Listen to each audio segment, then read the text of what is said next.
Dear esteemed guest, Asadallah Masa'akum bi kulli khair.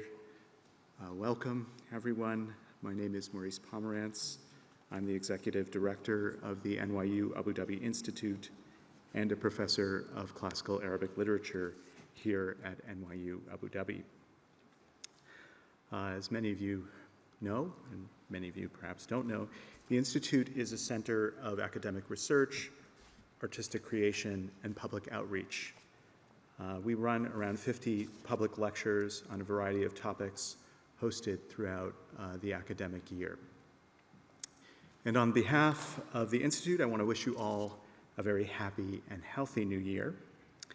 And I wanted to take this opportunity to tell you that in the first weeks of this new year, we have a very busy schedule of talks to spark your imagination. It's so wonderful to see all of you here tonight, and I hope you'll keep on attending our lectures, because tomorrow, on January 9th, Professor David Tong, Professor of Theoretical Physics from the University of Cambridge, will be speaking on our quest to understand the universe. I'm told this lecture will hopefully be suitable for all ages, so we do encourage the younger scientists and explorers in your life to attend. Next week, on Monday, January 13th, Jim Gates, the Sylvester Clark Leadership Chair in Science and Distinguished University Professor and Regents Professor of the University of Maryland, will be speaking on the Islamic tradition of the art-mathematics connection, quantum gravity, and our understanding of the universe. That's going to be in conversation with the esteemed provost of NYU Abu Dhabi, Arlie Petters. On the next day, Tuesday, January 14th, we have Tensi Weiland, clinical professor for business and society from NYU Stern. It's part of course, as many of you perhaps have seen, NYU Stern is here at NYU Abu Dhabi, just across the way. Tensi Weiland will be speaking on how sustainability drives innovation and competitive advantage in business.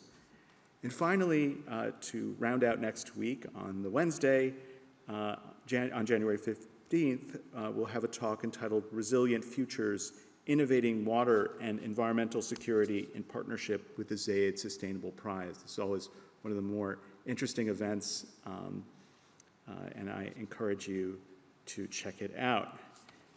But now, and of course, that's just the first half of January. Do follow us on social media, because it's equally lively in the second half of January. But now, I'd like to introduce my colleague, Ahmed El-Lahady, who is a professor of physics here at NYU Abu Dhabi. He works at the interface of quantum information, quantum gravity, and is himself a scholar of black holes. His work has been featured in many popular science outlets, including the New York Times, Scientific American, New Scientist, Nature, and Quantum Magazine. Ahmed was also awarded several prizes: the 2021 New Horizons in Physics Prize through the Breakthrough Prize Foundation, and is a recipient of the Prize of the Emirates Medal awarded by His Highness Sheikh Mohammed bin Rashid Al Maktoum. And more immediately, he's one of the organizers of this remarkable conference of which this lecture is a part. It was really amazing. As one of the participants said, a feast intellectually. So I am very pleased and very proud to have Ahmed as my colleague. And Ahmed, the floor is yours. So, thank you.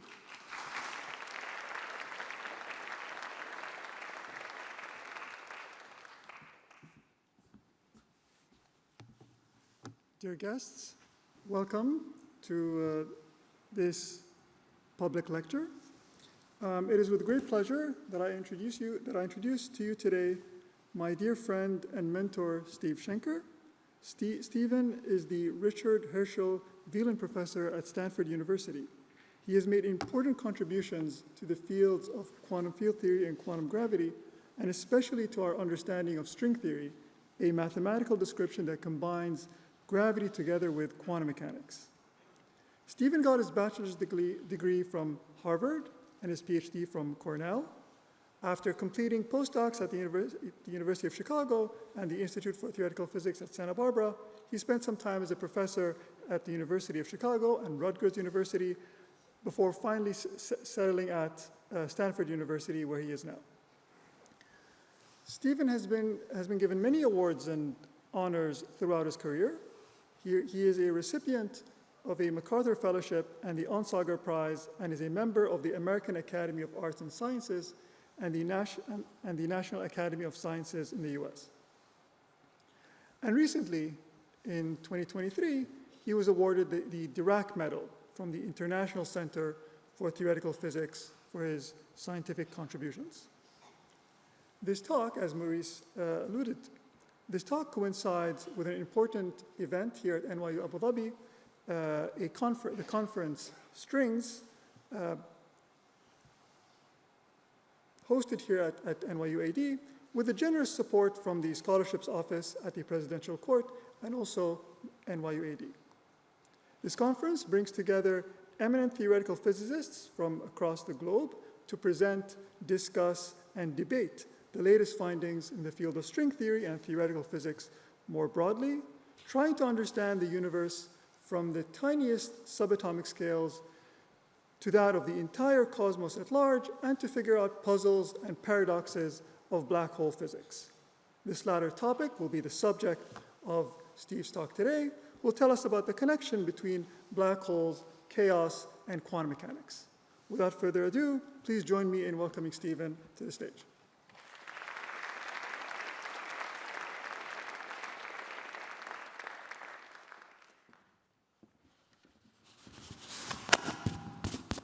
I guess the mic is working. Well, I'm very happy to be here to be able to, repay the generosity of the Abu Dhabi government, of NYU at Abu Dhabi, in supporting this conference that's allowed my colleagues and I to come to this beautiful place and interact, exchange ideas, argue about things, and in general, be able to push things forward intellectually in a way that's just not possible without the kind of contacts that conferences like this allow. So what I'd like to do is give you a taste for some small fraction of the ideas that we talk about at a conference like this. And the ideas I've chosen to discuss are from several different kinds of physics that seem quite different at first glance. But one of the pleasures of this kind of research is you see connections between quite different areas of intellectual inquiry. And I'll try to sort of sketch how these things are connected as we go along. So the areas I want to talk about are the subjects of chaos and black holes and quantum mechanics. So I guess without further ado, let's just begin by talking about the first of these, which is chaos. And I guess to explain chaos, let me start out by explaining what chaos is not. Okay, and what chaos is not is a very regular situation. Let's go back to the beginning of our modern views of science in the Newtonian revolution, where the way we understand the world and the universe was systematized involving that you start with an initial configuration of degrees of freedom. Stars like our sun, planets like our Earth. You set them down, and then you give, let's say, the Earth some velocity, and then you use the laws of motion, Newton's laws of motion in this case, to evolve things forward in time. And you all know what happens. The Earth just starts revolving regularly around the sun. It's easy to predict the future. You know that once a year, the Earth comes back to the same place, okay? Just like clockwork. I guess, in fact, it is part of clockwork. It's what tells you when years pass by. So in this case, the future is easily predictable. But what I need to tell you is this is not typical. It's usually very hard to predict the future. I'm sure you've experienced this in your own lives. A more mundane example than human life is, imagine the game of pool. I guess it might be called pocket billiards here. This white ball here is a cue ball. It hits these target balls, And it's extremely difficult to predict, given where you know the cue ball is, where all these other target balls are going to go. It's the reason it's hard to be a good pool player. And so let's try to understand what makes this hard. It's not that we don't know the rules, how these things evolve. It's just the application of those rules is very hard to discern. The crucial concept is something called sensitive dependence on initial conditions. And I've stolen an illustration from an old physics textbook, old enough that people actually thought about billiard balls in physics courses, to illustrate this. Think about this central ball here as one of the target balls. And this ball is the cue ball. And imagine it's set up to come just below center. These pool balls are, I don't know, what, 5 centimeters across? Maybe it's a ½ centimeter below the central line. As you evolve this, you know what happens. The cue ball goes down to the right, and the target ball goes up to the left. Now imagine changing the initial condition. Let's imagine that you move this cue ball a ½ centimeter above the center line. Then you know what happens. The cue ball then hits here and goes up, and the target ball goes down. So this tiny change in what you do with the cue ball, a ½ centimeter below the central line or a ½ centimeter above, is magnified in that the target ball is either all the way up or all the way down, and the cue ball vice versa. Tiny changes get magnified into big effects, okay? This kind of sensitive dependence on initial conditions is roughly what we mean by strong chaos. And an example of this, as many of you have experienced, is the weather. And in this context, and in related contexts, a slogan has often been coined for this sensitive dependence called the butterfly effect. And I guess the story goes that imagine, let's say, a hurricane being formed off the coast of Africa. And without any further disturbance, the hurricane moves across the Atlantic Ocean and makes landfall, let's say, in the state of Florida, maybe near the city of Palm Beach, just to pick an example, okay?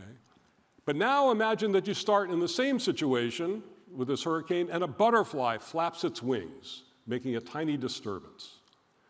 Weather is a chaotic system, and the idea, it's probably not actually true, is that that small disturbance actually affects the track of the hurricane, so that after a few days, the hurricane doesn't make landfall in Palm Beach. It makes landfall, let's say, in the state of North Carolina, hundreds of kilometers to the north. This tiny effect gets magnified, okay? And you can see how hard this makes predicting the future. It's how hard it is, makes it hard to predict the weather, okay? Because to know these tiny effects takes enormous precision of measurement and enormous accuracy in calculation. And without that, you make big mistakes. This is really a fundamental source of uncertainty, even in this kind of classical physics that Newton's introduced, and really affects a lot of us in our day. It makes it very hard for us to have confidence in knowing what's going to happen. Well, because the world is in the state it is, I think I need to make a little aside and tell you that sensitive dependence on initial conditions does not mean that nothing is predictable. You might think we just have to throw up our hands and forget about it. I don't think I have to tell anybody in this audience that there is a regularity in the weather that is very easy to predict. The summer is hotter than the winter, okay?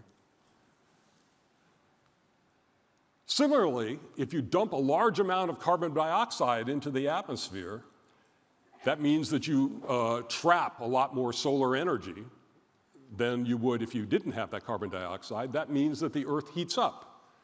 And so dumping a large amount of carbon dioxide in the atmosphere will warm the planet. It doesn't take chaos chaos doesn't ruin that story. That's just as going to happen. The detailed size and time course of these effects are hard to predict. Even though we know that the summer is hotter than the winter, the first day it's 40 degrees Celsius in Abu Dhabi, to predict the actual day is very difficult. To predict the first day in the winter when you have rain, that's very difficult. Similarly, to know the year at which sea level will rise 0.5 meters, That's very difficult. But the overall trends are easy to predict, and chaos has nothing, doesn't disturb that. So just bear that in mind. Well, chaos, you might think of as a bad thing, but it actually leads to simplicity.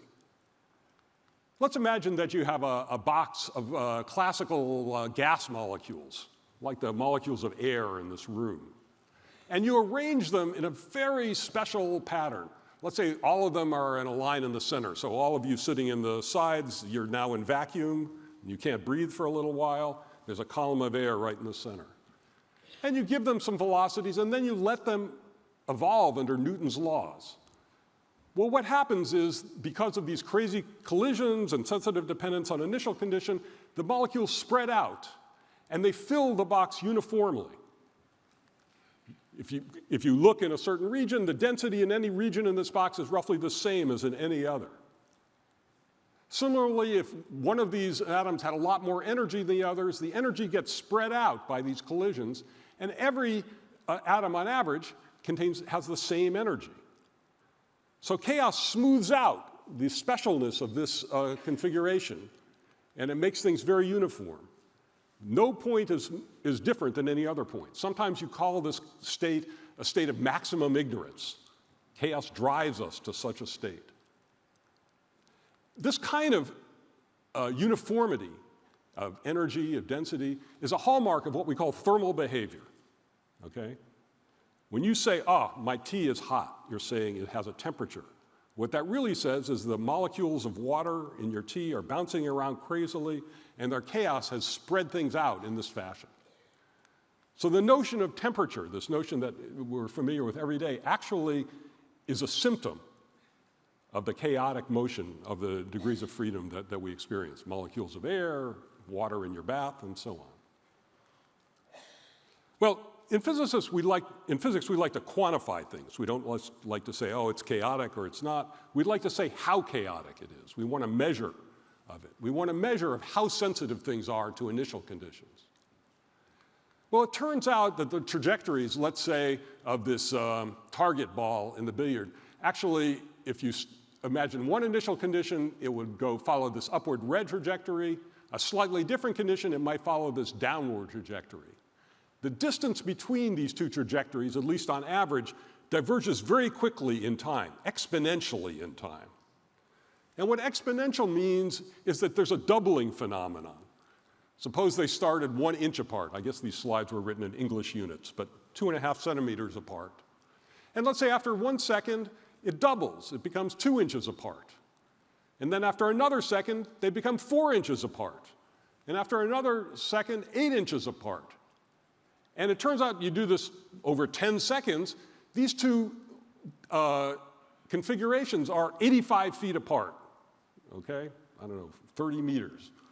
So this tiny change of, let's say, 0.5 centimeter gets magnified to this 30-meter separation. And it's this doubling phenomenon that's at work. This doubling rate is called a Lyapunov exponent. Here, it's once per second. The larger this doubling rate, let's say you double twice per second, the stronger the chaos.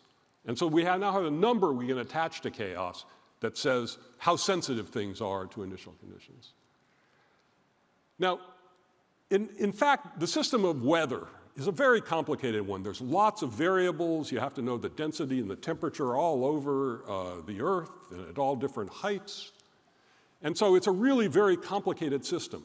But roughly speaking, well, first of all, there are many Lyapunov exponents, but there seems to be one that gives a doubling time of about 5 days. And this is the reason it's hard to predict weather for much longer than a 5-day period. Because tiny errors, let's say, in measuring the temperature in this room will get magnified by the butterfly effect and throw off your prediction 5 days from now.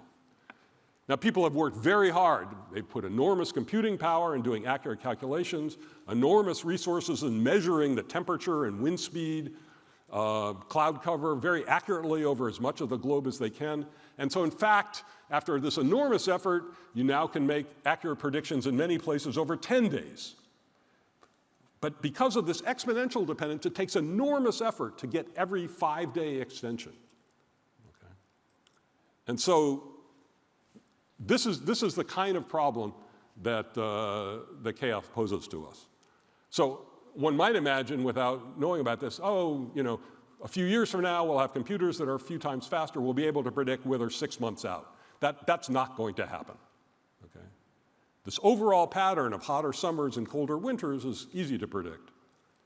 But whether there'll be rain 2.5 months from now, well, here I think we can accurately predict that. But in some places, maybe not. That's not going to happen anytime soon. Well, there's another way to do the same diagnostic that will be useful going forward. And it's maybe we'll call it running the movie backwards. Here, remember, we started with this configuration of gas atoms or molecules in this rather special, unusual state and let it evolve, and we got to this mess. But suppose we were taking a movie of this and then froze it, and at this time, reversed the sign of all the velocities. If this particle was moving to the left, we give it the equal velocity but moving to the right. Then we run the movie, and everything will undo itself. You've seen these movies, let's say, where somebody dumps a bucket of water on somebody's head. And then you run the movie backward, and all that water that's splashed on the person and on the floor reassembles itself into the bucket. It's amazingly unlikely. I mean, this is shocking to see because it never happens. And the reason it never happens is because you have to tune these conditions very precisely so that if you run the movie backwards, you hit this. So another way of diagnosing chaos is to take a situation where you run the movie backwards and you get here and disturb one of these atoms a little bit. Let's say change its velocity by 1%.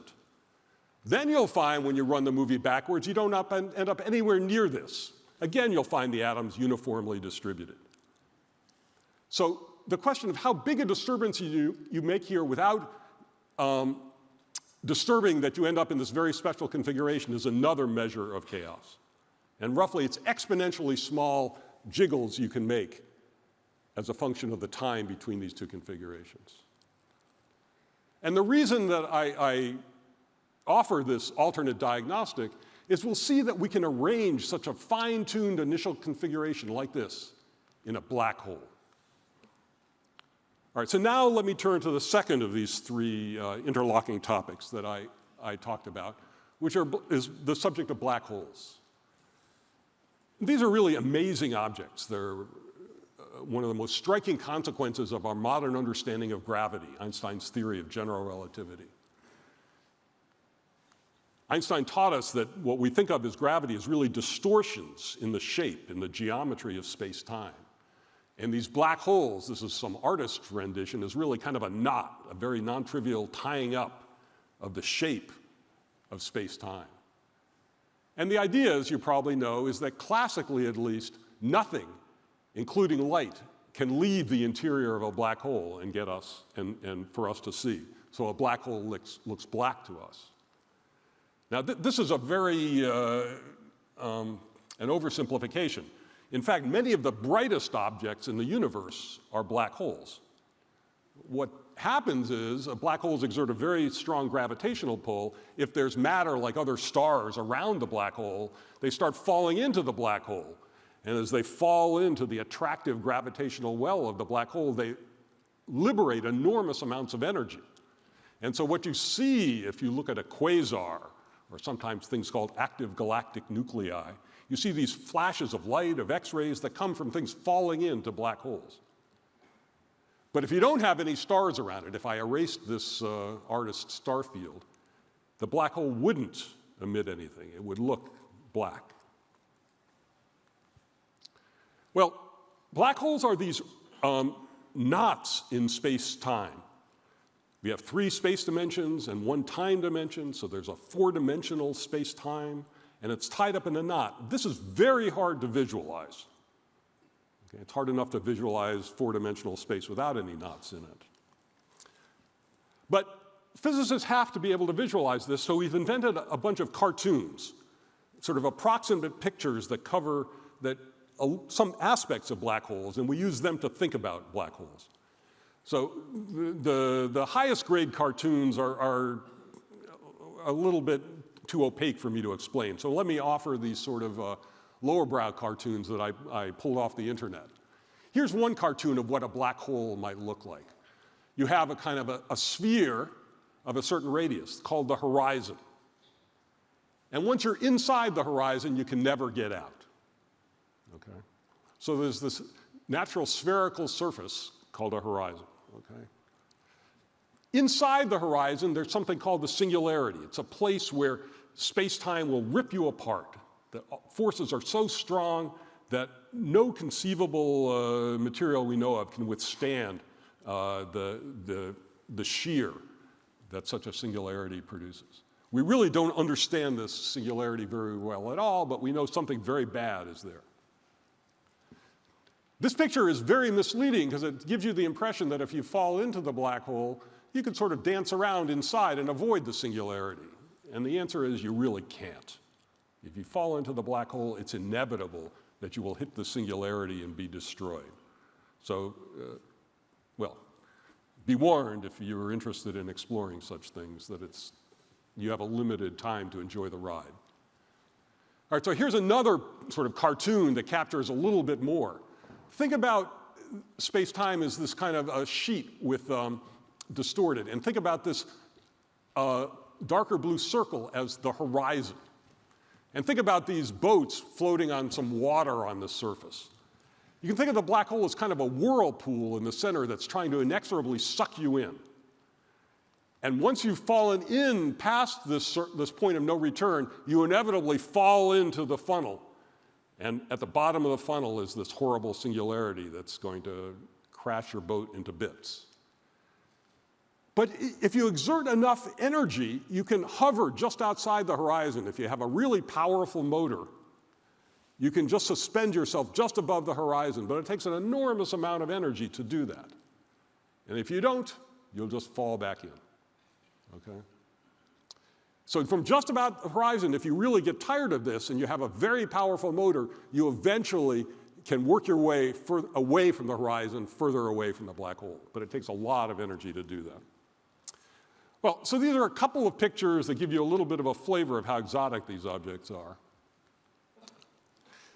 And now you might ask, I mean, I guess I tried to make the case that in some sense this was a pretty quiescent object. If I took away the stars, it just sits there, it doesn't do anything. Why do we think it might have chaos?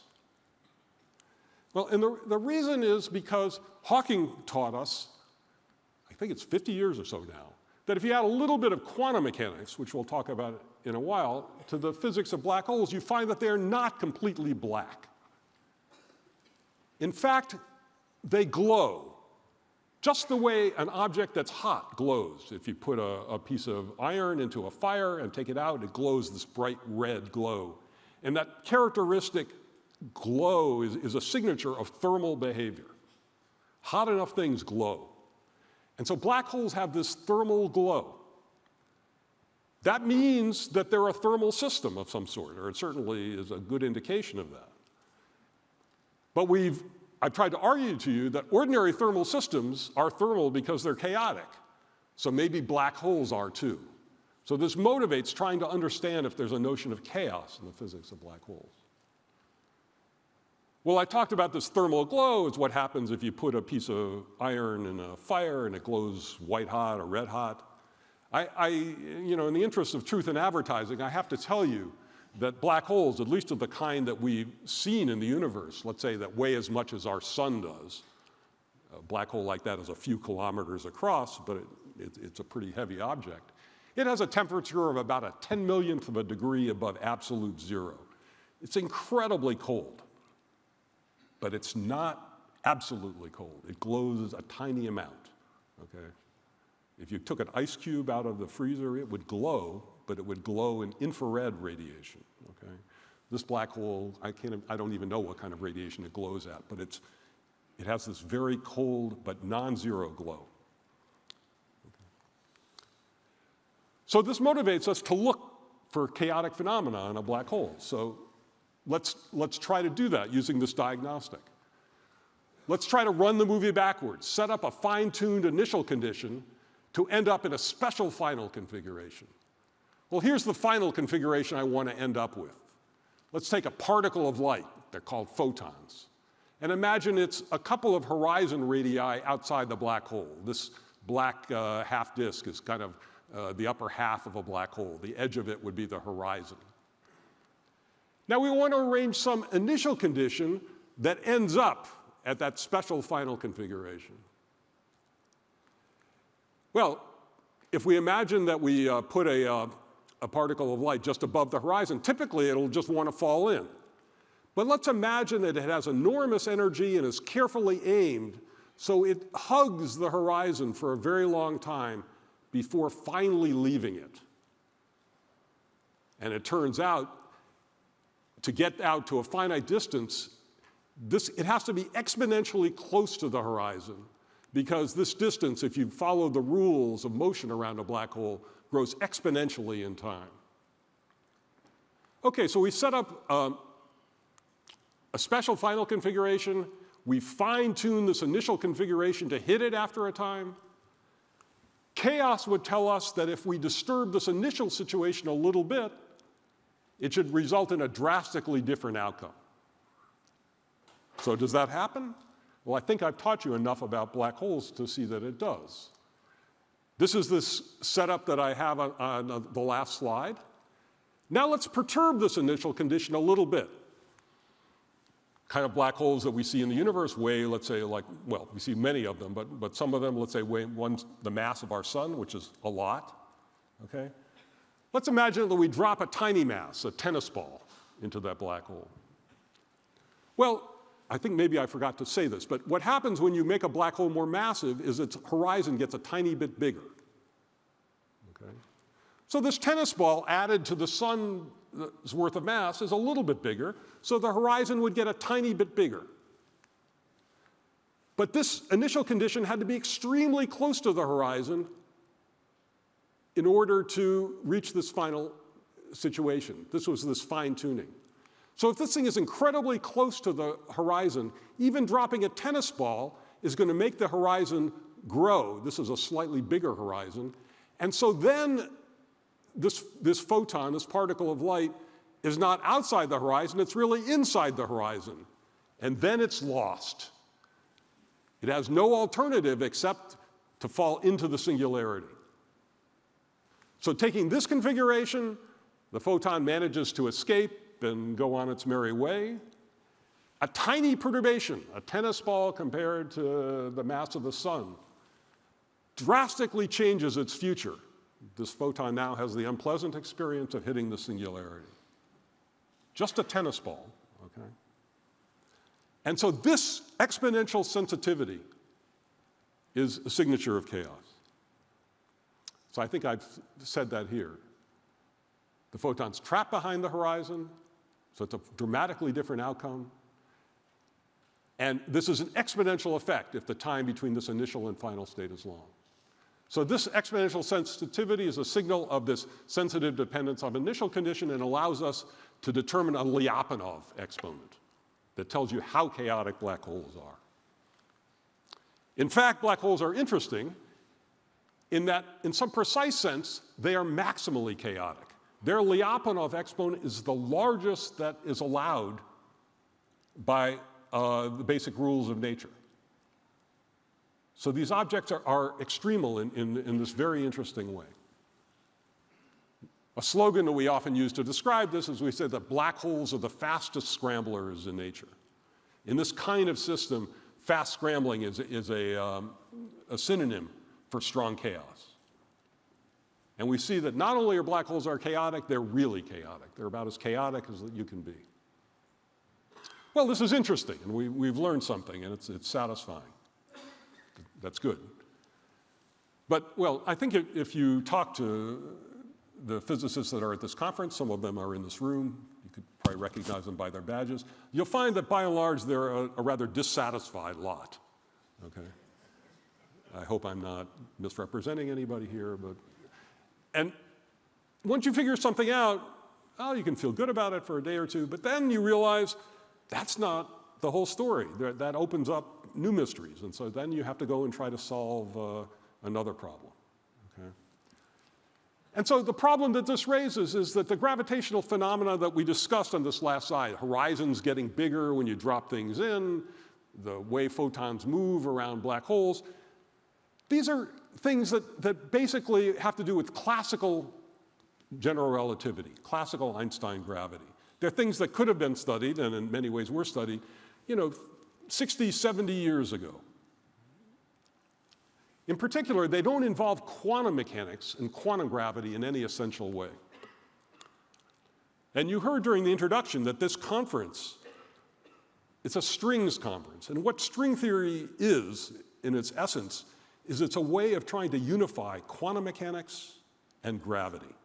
It's the only framework that we found so far that seems to consistently unify them. It's an important question whether this is the way nature has chosen, but it's the only way that we humans have been able to discover to unify them. And so we'd like to use these ideas of chaos to understand something about the way quantum mechanics and gravity talk to each other. And this is a little piece of information, but it's not an essential one. So the question after we enjoy ourselves for a few hours is, can we go beyond this and use chaos to learn new things about the intrinsically quantum aspects of gravity? Okay. All right, so to tell this part of the story, I have to give you a lightning course in quantum mechanics. Okay. Well, a defining feature of quantum systems, that of systems that are run by the rules of quantum mechanics, is that their energies can only assume discrete values. Technically, this is for systems that don't fly apart infinitely far, like the Earth going around the sun, an electron going around a proton in a hydrogen atom. We say the energy is quantized. This is this word quantum, and these are the same root. And it's an essential part of quantum mechanics. We're now talking about essentially quantum mechanical phenomena. For those of you that aren't familiar with this, I have to sort of emphasize to you how strange this is. In human experience, energy is a continuously variable quantity. In a car, the kinetic energy of a car is related to how fast it's moving. Okay? We think we can press the accelerator of a car and get it to go at any speed we want. It's not like there's only certain set speeds that we're allowed to choose. But what's really the case is there really are a certain discrete set of speeds. They're very finely spaced, so nobody notices them for big objects like cars. But for certain objects, for instance, like the hydrogen atom, you would have a possible set of energies like this. You call it a spectrum. These are the allowed energies of a hydrogen atom. And you might say, well, look, an electron is whizzing around the proton. All I have to do is give that electron a little bit of gas to pinch it or kick it a little bit, and it'll go faster, it'll have more energy. It's against the rules of the world for that to happen. There is no way to make a hydrogen atom with an energy here. This is shocking, okay, and it's still shocking, but it is very definitely the way the world works. Well, quantized energy levels in quantum chaotic systems follow a rather different pattern than this really regular spectrum of the hydrogen atom. And here is a picture of that kind of pattern. I apologize for this figure. I took it from the paper that really introduced this idea in an aspect of physics, so I thought I should do homage to it. Here is an example of a system that's not chaotic, but it's a little more complicated in a hydrogen atom. And here's two examples of chaotic systems. This one is from an actual experiment, and this one is from a computer experiment. Okay? And I want you to look at these and notice what's same or different about these spectrum. Okay, you've had time to look, so now I'll tell you what the difference is. Okay. First of all, notice these little caret marks here. These indicate energy levels that are almost on top of each other, that are impossible to resolve with the resolution of the graphics here. And you'll see that I think there are 11 of these carets, so there are 11 levels that are right on top of each other, and there are other levels that are very close to each other. But now look at these chaotic spectra. Here, there's what, 1 or 2 carats? In general, the levels are further apart from each other. Here, there's 3 carats. It seems in chaotic systems that levels don't like to be on top of each other. We say that the levels repel, okay? And this phenomenon is called short-range level repulsion. It's one characteristic of chaotic systems. Well, what's another difference of this spectrum and these two? Well, notice all this white space, okay? Imagine that, I don't know, what's the right analogy? Maybe these are books on a bookshelf, turned on its side. If you had books on a bookshelf with this much space between them, you could easily compress your books and use a smaller shelf. So you say this set of levels is highly compressible. Here, there's much less white space. So you say you have long-range rigidity.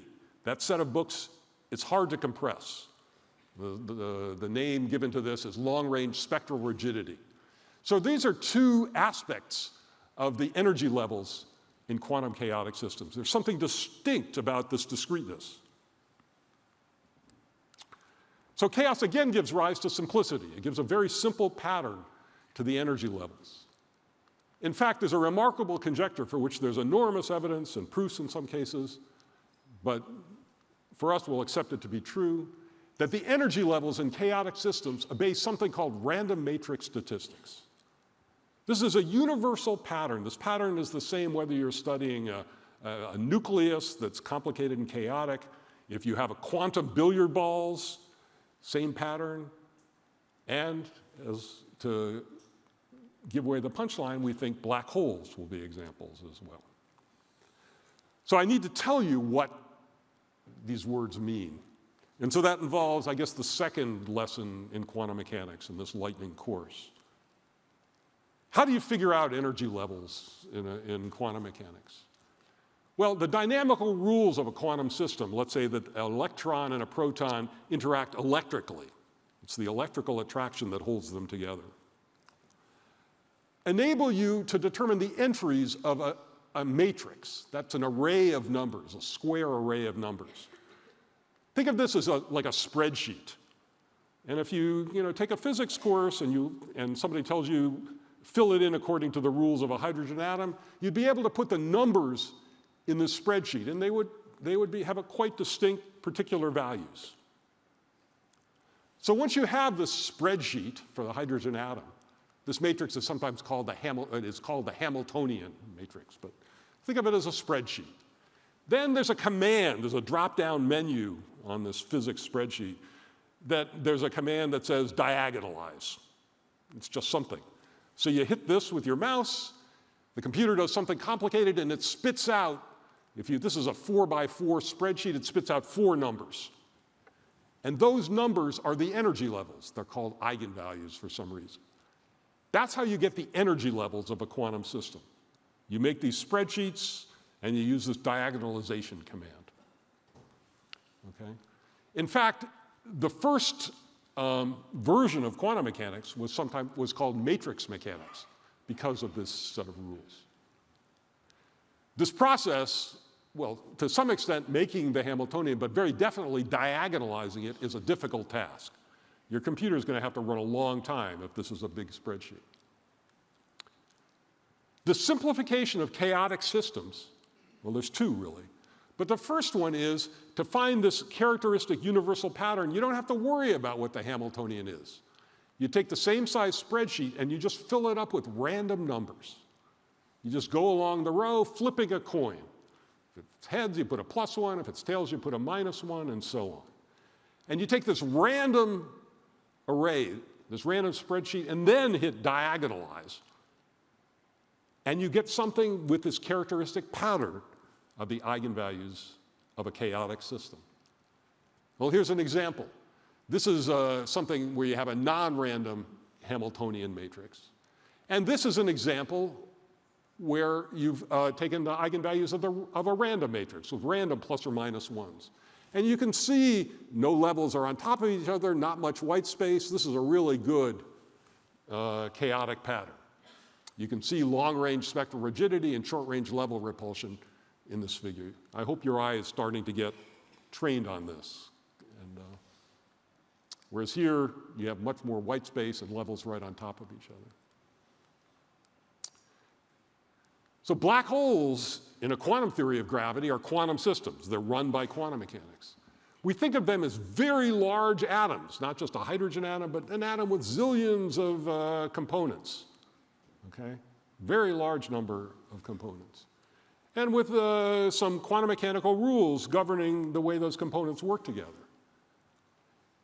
We've learned that black holes are chaotic systems, so their energy levels should look like the eigenvalues of a very large random matrix. Okay? So this would be a distinctly quantum aspect of black holes that goes beyond these geometrical shapes that we drew. So this is the phenomenon we want to explore.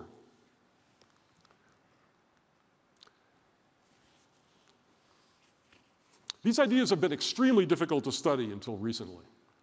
The Hamiltonian relevant for black holes, this set of rules, is complicated, and the matrices you need, these spreadsheets, are very, very large.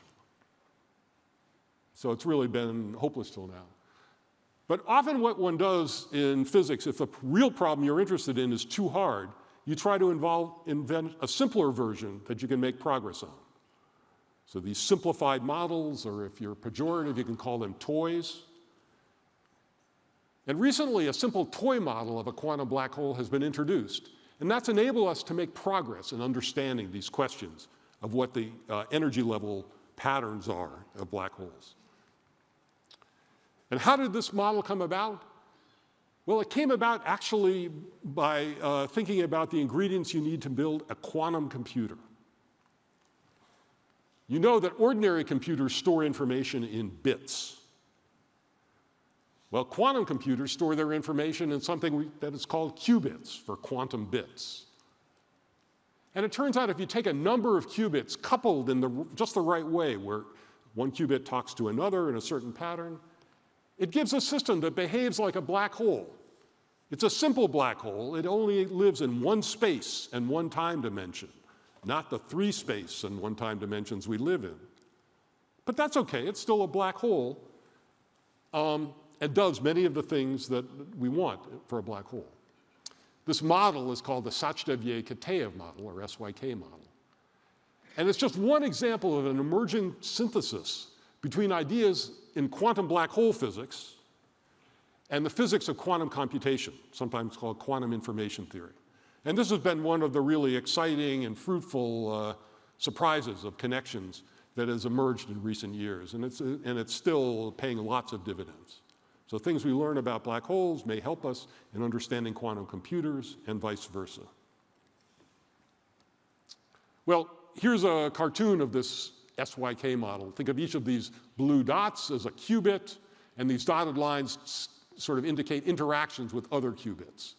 In this particular kind of model, every qubit interacts with 4 others, okay, in this sort of clustery pattern. Don't worry about the rules, but a system like this, to our substantial surprise, indicates behaves like a black hole. So this SYK model captures many aspects of black hole behavior.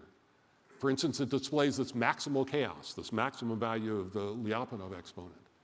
But it's simple enough to study in detail. For instance, if you have 17 of these qubits, this Hamiltonian spreadsheet is only 128,000 by 128,000. Okay. And that is small enough that you can diagonalize it on a classical computer, just barely. It takes hours, but you can do it. And so we can take in this model and we can actually look at the energy levels and see whether or not they display this characteristic quantum chaotic pattern. Well, here they are. This isn't 128,000 levels. This is a little piece in the center of the spectrum. And sure enough, if you look at that, you're now well trained. You can see that very few of the levels, there are no levels on top of each other really, and there's not much white space. So it's clear this thing has this short-range repulsion and long-range spectral rigidity that we're looking for. Well, you probably, and I certainly am getting tired of just saying it kind of looks like it's the right pattern. Again, we need some way of quantifying whether or not this matches this quantum chaotic pattern. So rather than, let's say, look at large lists of numbers and try to eyeball them, it's often very useful to, in any kind of scientific endeavor, to derive some kind of summary statistic, a way of visualizing the data that tells you in a much fewer set of symbols what you're looking at. Many of you have used pie charts to describe a list of numbers. If you're trying to understand, let's say, the heights of students at a certain school, you might use a histogram, where the height of a bar represents the number of students with a certain height. And then you could compare different schools by just looking at the histograms. Well, so there's a visual diagnostic like that we can, its name is, it's called a spectral form factor. It doesn't matter what that is. It's a way of taking this list of numbers and turning it into a simple graph. And here's what the graph would look like if you had random matrix behavior. The slope region, well, this is not important. This can change depending on various aspects of the system. But there is a ramp and a plateau, we call it. And this summary statistic, if it has a ramp and a plateau with a certain slope and so on, this is the smoking gun for having random matrix behavior. Or technically, this ramp is the signature of this long-range spectral rigidity, the absence of white space. And this plateau is a signature of this short-range level repulsion. So this is what we need to look for. So this is the reference cartoon. This is what random matrix statistics looks like. And this is when we took the numerical spectrum from this SYK model. And you can see a ramp and a plateau. And then when you look more carefully, it's quantitatively correct. It's got the right slope and so on. This is the smoking gun that this SYK model has random matrix behavior. This toy black hole has this quantum signature of chaos that we've been talking about. Now, it's a very plausible conjecture that because we found chaos in all kinds of black holes, that this pattern should hold true in every black hole at higher dimensions. So it should be a universal phenomenon. This means we should look for it not just in this special model, but more generally in quantum theories of gravity. Well, we've tried to do that. Here, we need to understand another aspect of quantum mechanics. So I guess this is lesson 3 in your enlightening course. Another basic aspect of quantum mechanics is something called the Heisenberg uncertainty principle that I'm sure you've run across in your reading. It says in one formulation, it's impossible to precisely measure, let's say, the position and momentum of a particle at the same time. We say these quantities are not fixed. The position of a particle is not absolutely fixed. It has quantum fluctuations. You have to consider many different possible positions for the electron in let's say, in a hydrogen atom. The analogs of these quantities of position and momentum in gravity are aspects of the geometry. So what the Heisenberg uncertainty principle tells us about quantum gravity is that geometry is not fixed. It has quantum fluctuations. So we have to include the contributions not just of one geometry, the geometry that Einstein taught us of black holes, but multiple ones. In fact, we can understand this in detail in this simple toy model, and this helps us understand what will happen. So in this SYK model, it turns out that the new geometry you have to include is the one here on the right. We call it the double cone, okay? Remember, these are black holes in one space and one time. Here's space, and time is going around this way. Here, this is in case some of you get interested and want instructions for how to build this thing. Put this on a piece of paper, cut along the dotted lines, and Scotch tape together along the dotted lines, and you'll get this. Okay. This extra geometry that you have to include because of quantum mechanics explains the ramp.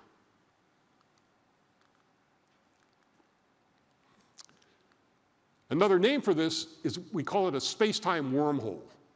And these things are related to the wormholes of science fiction. Those of you that, let's say, have seen the movie Interstellar or a whole host of other things, these provide connections between different parts of the universe. This is a relative of those.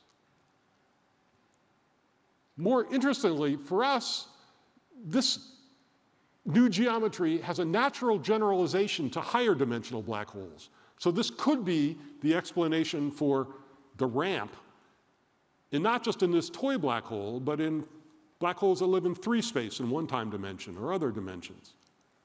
And so what you want is a universal explanation, and this offers that universality. Now, to explain the plateau, that's less well understood, but it seems to require even more elaborate geometries, a whole sequence of more elaborate geometries. Okay. Well, this is satisfying. Okay, so again, we can enjoy ourselves for a few hours and take pleasure in figuring something out. But things are actually more complicated. This nice, smooth curve that we got for this diagnostic, the spectral form factor, actually is the result not of taking one spectrum, but of averaging over a number of spectra. We said we got these random matrices by flipping coins at random. This kind of curve you get by producing large numbers of random matrices, flipping coins over and over, diagonalizing them, and then adding them up to get this nice, smooth picture.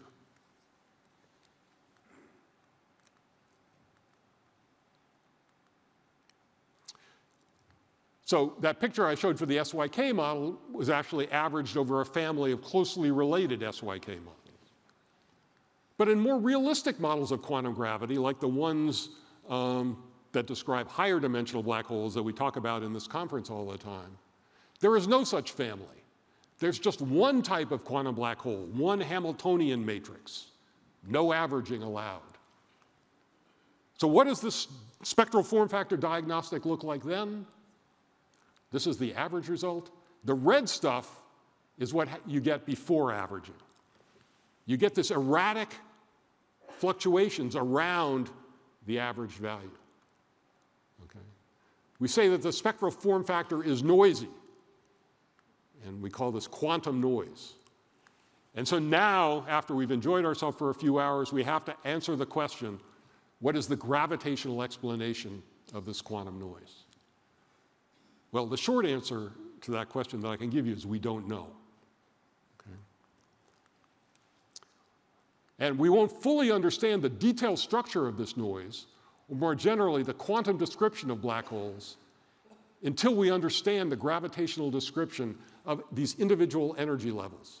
We can't just look at the statistical pattern. We actually have to use gravity to compute the numerical value of each of these energies. And I'm afraid to tell you that we don't know how to do that yet. And that's at the limit of our understanding of how to unify gravity and quantum mechanics. Well, one of the reasons I like being able to give public lectures like that, like the one I'm giving now, is that I hope that I've interested some of you, especially the younger members of the audience, in these problems so that you can help us out. And so I think I'd like to end this talk with an invitation. And it's my hope that maybe some of you can help us answer this question and the other deep questions that we still don't know the answers to. So with that, I'll stop. Thank you.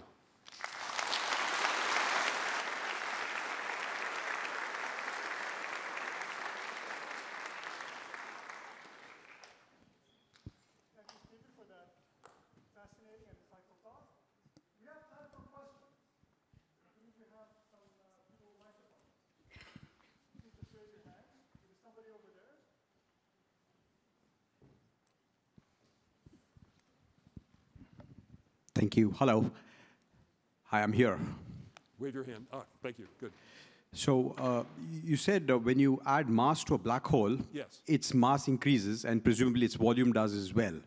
Yes. Right? Well, volume, but let's say the size of its horizon, the Sure. area of its the horizon. event horizon grows. Yes. Right? So which means, again, I'm sort of probably naive in asking this question, but presumably the matter is still in there, right? Only we can't receive signals from it, or we can't know what's happening inside. But is there at least theoretically any constraint on how much energy you can feed a black hole to sort of take matter out of it?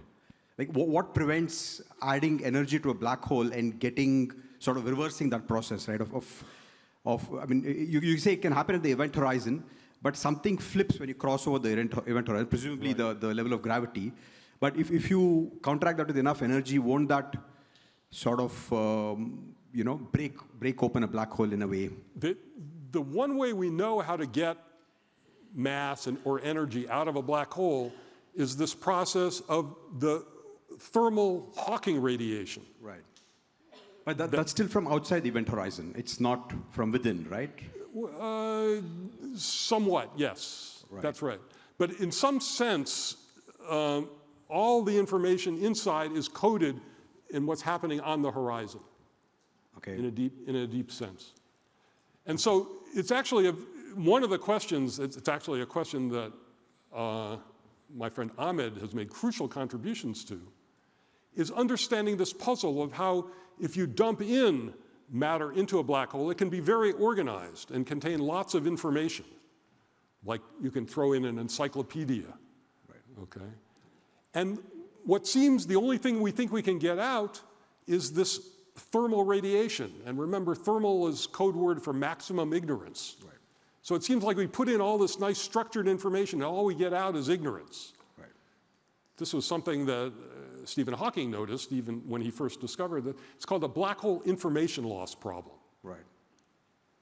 But now we understood, thanks to the work of Ahmed and his collaborators, that the radiation that comes out is not completely random.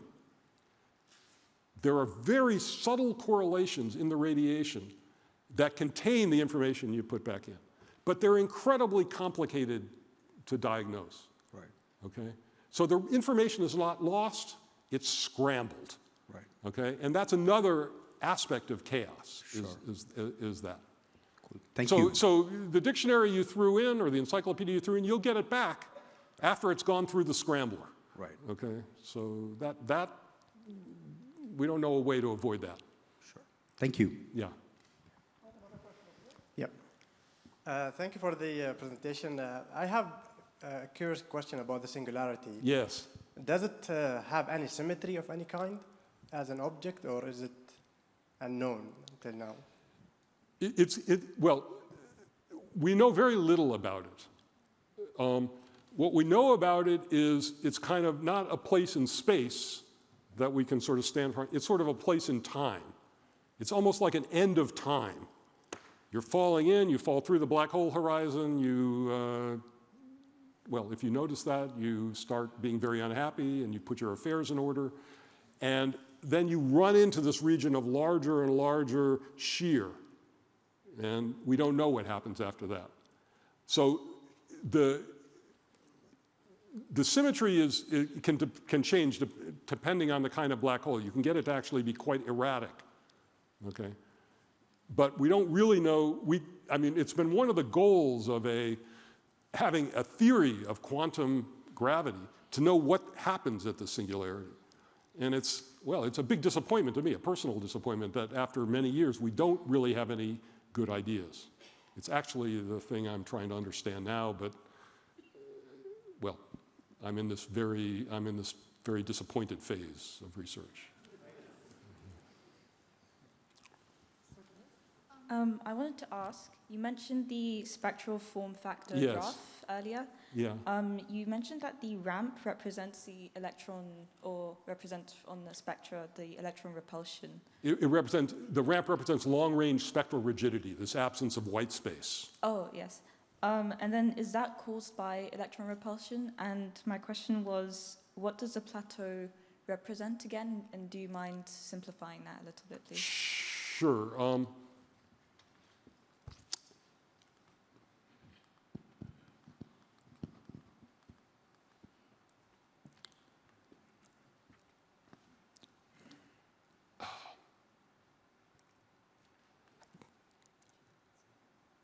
Maybe I'll just say it in words. This region of the graph is code for the this absence of white space in the spectrum. If you took a spectrum like this and turned it into the spectral form factor picture, what you would find is something that started high and then just smoothly interpreted to the plateau. There'd be no dip and ramp, okay? That's because there's all this white space, and the levels are not rigid with respect to each other. I've slightly oversimplified. The part of this graph that corresponds to this level repulsion, levels not being on top of each other, is actually not the plateau, but it's this sharp kink between the ramp and the plateau. Okay, and that's what you need to look for. Okay, thank you. Mm-hmm.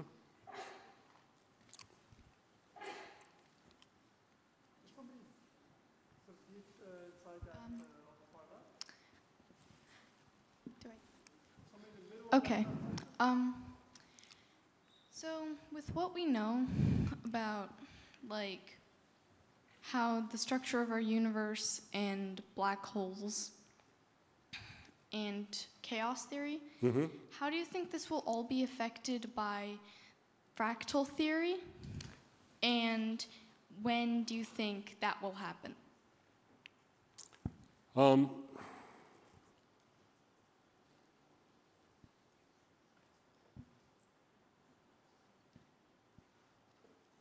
I'm not sure about the answer to that. I don't see an obvious connection right now to that, but that's not to say that there isn't one. And in some sense, one of the hallmarks of a fractal is scale invariance. Okay, that a fractal looks the same with any level of resolution. And there is a kind of space that has that sort of invariance under scaling. And it's actually the kind of space that we like to work in. It's something called anti-de Sitter space. And so, in fact, fractals play a role not so much in our study of black holes, but in the arena that we like to put black holes in. It's the toy arena where we understand black holes the best. So we deal with this fractal notion of scale invariance rather regularly. In fact, the quantum system is often called a conformal field theory. Conformal is a shorthand for, well, a piece of it is a shorthand for scale invariance. And so those theories have fractal fluctuations of all kinds that are a symbol of the symmetry of this ambient space. But in some sense, a black hole breaks that pattern. It's sort of the breakdown of the fractal.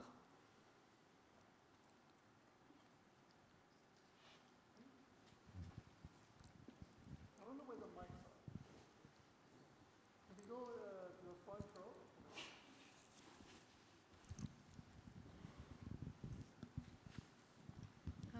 Hi, I just had a question about the quantum computers you mentioned. Yes. And the qubits. Mm-hmm. How does a qubit differ from a normal computer bit, I guess, and are they stored in the same space? It's a well, they sort of live in a different arena. An ordinary bit, as you know, can be, let's say, either be 1 or 0.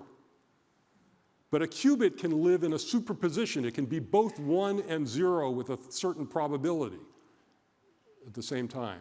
So a qubit is a much more flexible object. Quantum information is a kind of much bigger object than classical information. And so these qubits can be both things at the same time. And that actually allows for an enormous amount of parallelism. You might, a classical computer, if it was going to do a computation, it might have to act on the case where the bit was 1 and do that. Then you'd have to run the computer again to run your calculation when the bit was 0.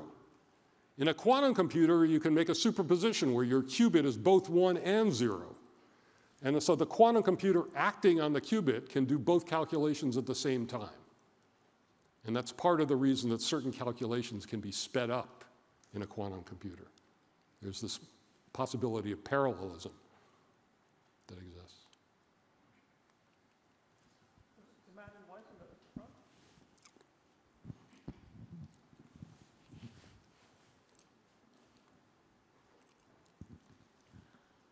Hi, I wanted to, I was thinking about the Hawking radiation, Yes. and it is predicted that if the black hole does not consume more than it radiates, then it will evaporate away. Yes. But at the same time, or at least I imagine that there's something qualitative rather than quantitative about a black hole, like a shear in time-space. But the fact that it evaporates and leaves nothing behind seems to indicate otherwise. Where does the singularity go? How does the space-time mend itself if the black hole can just evaporate away and leave no trace behind? It seems to suggest that it is just a quantitative rather than a qualitative phenomenon. Wow. Okay. Yes, you're right. And so that's. So our theory of general relativity, our theory of gravity, we think is applicable when spaces are pretty large and curvature is not very intense. Now, what happens as a black hole evaporates is it gets smaller. And eventually, its size gets small, its curvature gets very big, and the known rules we have of general relativity have a chance to break down. And so in the late stages of evaporation, something should happen. And then that mysterious box that we don't understand will be the answers to the questions you're asking. But we don't know how that box works yet. And that's one of the big challenges. And it will be related, as you say, to understanding, what the singularity really means. But does it, just from the theoretical mathematical perspective, Yes. do the rules of physics return at evaporation point?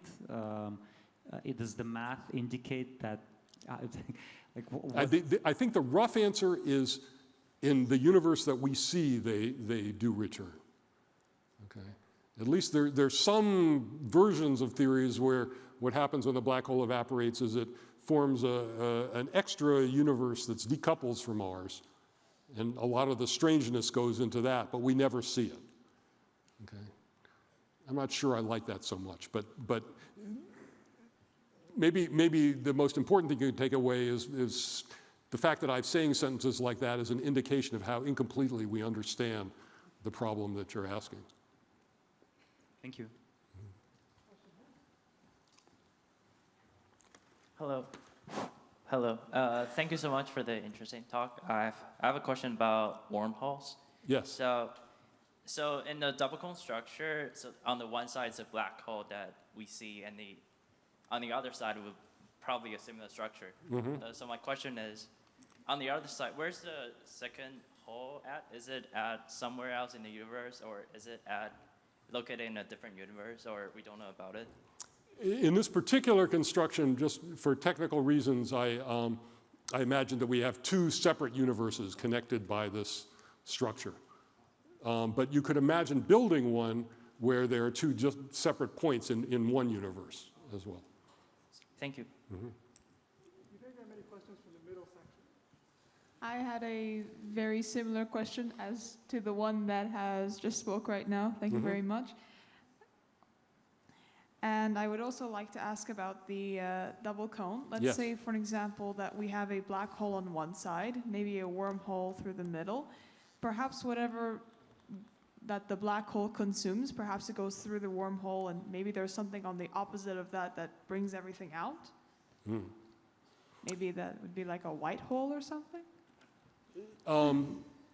Yeah, it's not exactly like a white hole, but it turns out that these particular kinds of wormholes are,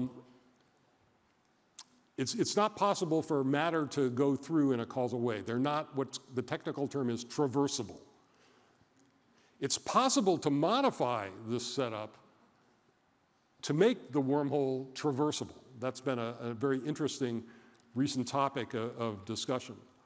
And in this connection to quantum information theory, these traversable wormholes, as they're called, are very closely related to something called quantum teleportation, which is a way of transmitting quantum information over long distances. And so you're right on the tack that this is a really interesting phenomenon.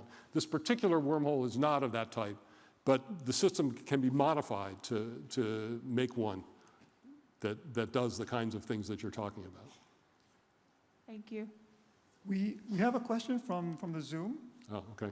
All right, so this is about the effect of quantum noise on the location of the event horizon, and how does that affect this story?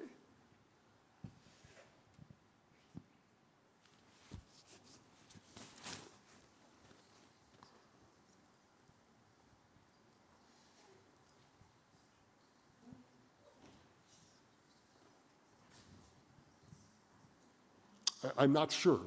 I think it's likely to be the case that quantum gravity effects make the horizon not a sharp concept because of this uncertainty principle. You can't just have one geometry, you have to include a number. But the connection between that uncertainty in the position of the horizon and this quantum noise and this erratic red curve, that I'm less sure about. So I can't give you a sharp answer, I'm sorry. The lady in pink had a question. Hello, Mr. Shenker. Yes. I had a question about the black hole. Mm-hmm. If a black hole is like a funnel, does it ever end or is it just endless? It ends in this, and by ending it in a finite amount of time, you get to the end, but the end is this very bad place, the singularity. So it's not like you get to the bottom of the funnel and then you can rest. You get into this region where you get sheared apart violently, and any kind of matter we know about gets ripped into its constituents. So it has at finite time, you'll get to what we think of as the end. But if something actually makes through, would it actually pass through the wormhole or would it just stay? We think it stays until whatever it was evaporates into this Hawking radiation. It doesn't go through the wormhole at the singularity. Okay, and I had one more question. Mm-hmm. What would happen if a black hole and another black hole were next to each other? What do you think would happen? They attract each other. They actually merge like two water drops. They merge into a bigger one. Would it turn into a white hole or it just stay? It turns into a bigger black hole. And in fact, this is something that has been observed. You might have heard about these wonderful observations of what are called gravitational waves. They're like ripples in space-time. There's an observatory called LIGO. What's the spelling? LIGO. Okay. And when you have two black holes that merge, they actually give up a large amount of energy as they coalesce into one. And that energy forms ripples in space-time that are kind of like radio waves that come out. And they can be detected by very special detectors, several mile long vacuum pipes filled with laser radiation with mirrors at the end. And so we've actually been able to see the ringing of these two black holes coalescing into one. And But it wouldn't cause any explosions, no? Well, there's an enormous amount of energy coming out in this gravitational radiation. So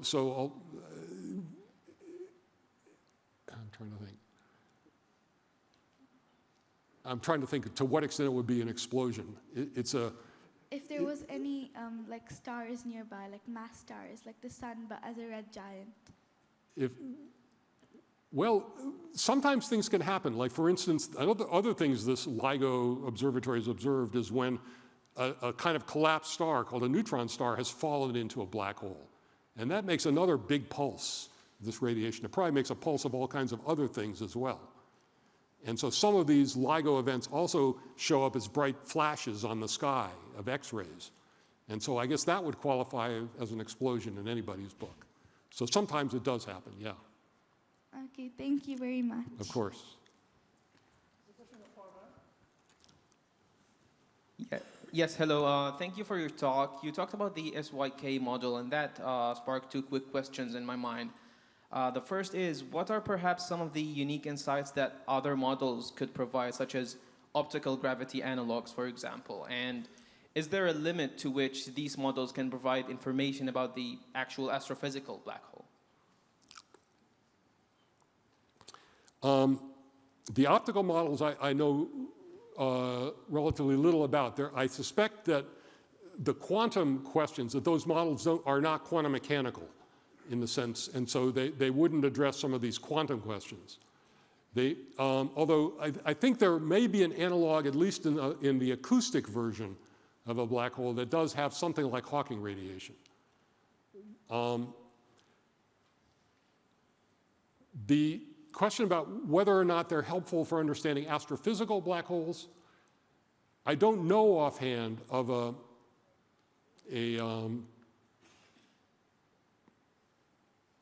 an application of a simulator like that that would teach us something. The place where a knowledge of something like Hawking radiation will be most useful is not in studying astrophysical black holes. It turns out there's another place in the universe where something like this Hawking radiation occurs, which is in the early universe. We think something called inflation happened. And during inflation, which is a very rapidly expanding part of our universe, you have something like a horizon. It's not a black hole horizon, but it's another kind of horizon. And this horizon can also make something like Hawking radiation. And the ripples, it's not of photons, but it's some other kind of field, that are produced in this Hawking radiation, we think as the universe stops inflating and starts evolving in a more normal way, these provide the seeds around which matter clumps and forms the galaxies and the stars within galaxies that we observe today. So in some sense, this kind of Hawking radiation is the origin of us all. And there's a very active program to try to look for this radiation. It's in the so-called cosmic microwave background. And so that's a place where a better understanding of this Hawking radiation might actually make confrontations with experiment. And that's a very exciting program. And many of the talks at this conference are trying to understand how some of these ideas related to black holes can be applied in the study of cosmology, and using information we understand about black hole horizons to understand these inflationary horizons. And that's a really exciting avenue, and well, it's a good thing that people are talking about it here. Thank you. Hi, so thank you for the very inspiring talk. And so in the plots you're showing over there, what are you averaging over to remove the noise in the left part of the screen? So in this particular case, I mean, it turns out, let's see, where's this SYK model that I wrote you down? I didn't tell you too much about what the rules are, but it turns out the rules are rather flexible. You can have many different closely related SYK models with different strengths of interactions between the qubits. So you have what we call a whole ensemble of closely related models, all of which roughly look like a black hole. And so what we've done here, and so this is a spectrum of one of those particular models. What we've done here is we've taken, I think, 90 different models and averaged 90 different spectra together to eliminate. You see there's a little noise left. That's because we couldn't afford to run more than 90 of these models. Yeah, so why is it noisy only in the second part of the spectrum? That's a very good question. It's because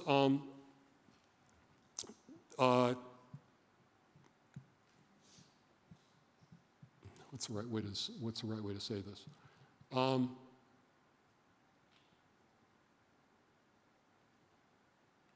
This part of the spectrum basically just comes from a smooth envelope, roughly speaking, like the shape of the black hole. That's not very noisy. This has to do with something involving the way that the pairs of levels interact in a crucial way. That's not a very good answer, but they are two distinct. These two parts of the curve come from distinctly different parts of the black hole situation. Roughly speaking, this comes from the double cone, and this comes from another geometry. And the double cone is it's easy for the double cone to have noise, is a partial answer to your question. Okay, thank you. Thank you so much. There's a really interesting question in the Zoom. Why does time seem to flow in one direction, particularly in the case of black holes, or for the entire universe?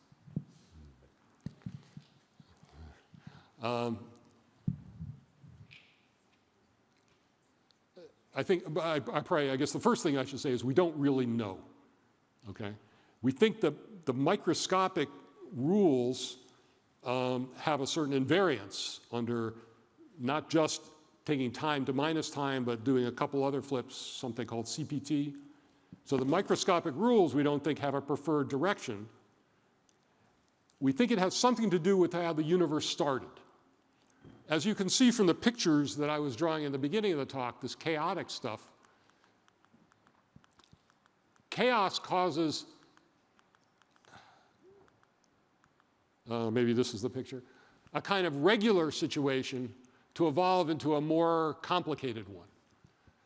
You've probably heard the word entropy increases. This is a high entropy state. It's kind of disordered, and this is a low entropy state. Complicated chaotic dynamics naturally leads low entropy ordered things into disordered things. The mystery then is why the universe started out in a rather ordered state. And we don't know the answer to that. That will, await our understanding of, the beginning of the universe. And that's a place where we don't have, and we don't know enough. Maybe one final question, right over here. Use my mic. Hi, my question is related to when you showed the energy levels. Yes. Of quantum chaotic particles. Yes. My question is, aren't all particles in on the quantum scale essentially chaotic? No, not, like for instance, the hydrogen atom in isolation. Yeah. It's a very simple system. It's kind of the analog of the Earth going around the sun. Yeah. That's got very regular motion. And in a system like that, you have a kind of very regular set of energy levels. Okay. The typical system, like if you took an atom with 5,000, or a nucleus, some very complicated system with thousands of particles, typically that will be chaotic. Okay? But there are certain regular systems that do not display that chaotic pattern. In quantum mechanics, is chaos more common or like a normal system? Yeah, let me try. My first reaction is to say yes, but I'm trying to think if I'm going to get in trouble with. Let me just say yes. I think that's the answer. You. Yeah. Okay, that's all the time we have. Before we thank Stephen, let me remind you that there are 2 upcoming public talks on similar topics, one this week and one the following week. The one this week is tomorrow evening by David Tong, titled Our Quest to Understand the Universe. And the one next week is on which day? It's on Monday by Professor Gates. So go online and sign up and come for more of this.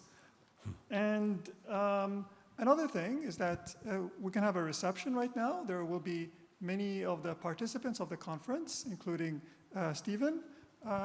Do approach us and ask us whatever questions you didn't get a chance to ask here. With that, let's thank Stephen again.